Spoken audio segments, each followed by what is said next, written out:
Welcome to the deep dive. We're diving into some really fascinating stuff today, excerpts from Genesis chapter 18, Oh, yeah. and we'll be looking at it alongside Matthew Henry's commentary from 1710. Interesting. It's a story packed with divine encounters, unexpected prophecies, and those big questions about faith and justice? Right. I think we're in for some really interesting insights. Yeah, what makes this deep dive particularly interesting is that we're not just looking at the biblical text on its own, Yeah. but we also have how Matthew Henry, who was writing over 300 years ago, Wow. interpreted it.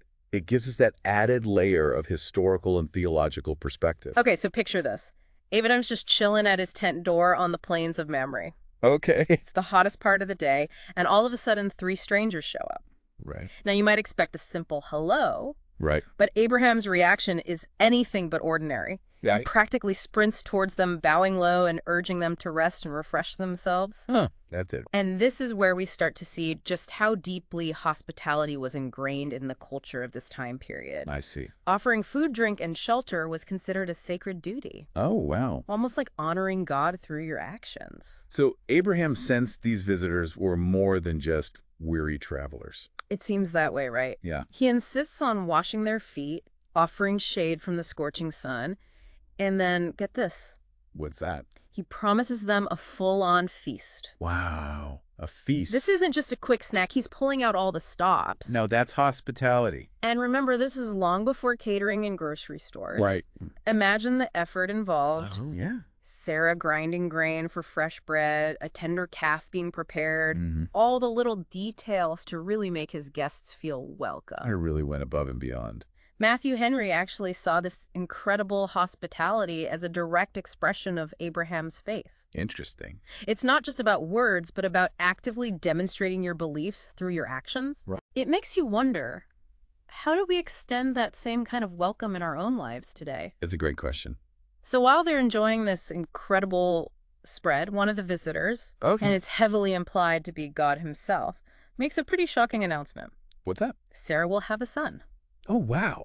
Now, Sarah is listening from inside the tent, Mm-hmm. and her reaction, well, she laughs. She laughs. And, it's easy to read that as pure disbelief. Right, especially considering their age. Exactly, but some scholars suggest there might be more to it. Oh, Was it a nervous laugh? Maybe even tinged with a bit of fear or embarrassment?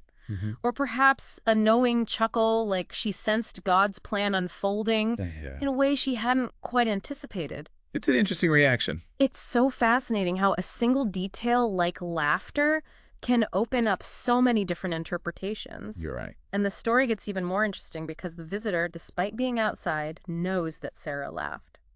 Really? Yeah, he even calls her out on it, asking Abraham, why did Sarah laugh?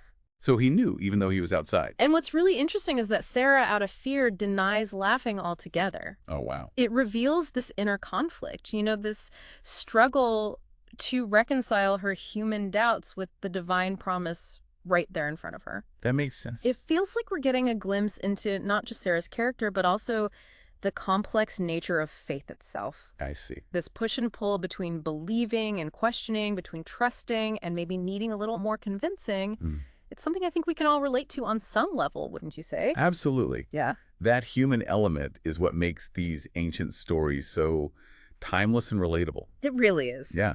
But this lighthearted moment with Sarah's laughter takes a bit of a dark turn. Yeah. The story moves forward. Because soon after this whole exchange, two of the visitors, the ones who aren't explicitly identified as God, head toward Sodom. Right. But God stays behind Okay. and reveals some unsettling news to Abraham. What's that?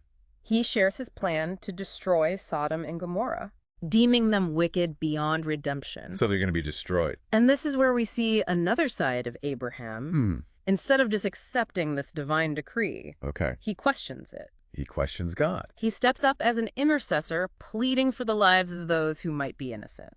Bold move. He doesn't hold back either. What does he say? He directly asks God, what if there are righteous people living in those cities? Will you sweep them away along with the wicked?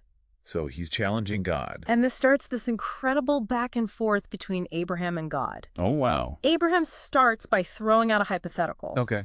What if there are 50 righteous people in Sodom? 50? Would God spare the city?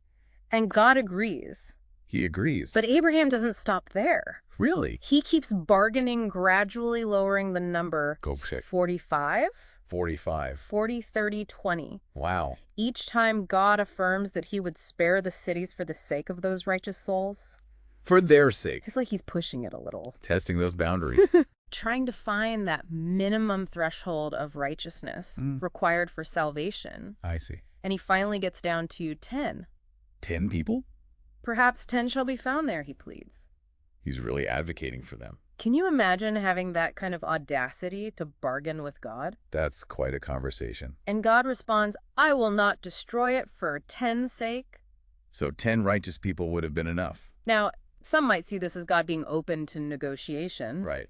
But it also raises some tough questions about divine justice. Yeah, what kind of questions? Does this imply that a small number of righteous people can actually sway God's actions? Interesting. And what about those who might be considered unrighteous? Right. Is their fate sealed simply because they live in a place deemed wicked? It makes you think. It's heavy stuff to think about even thousands of years later. It really is.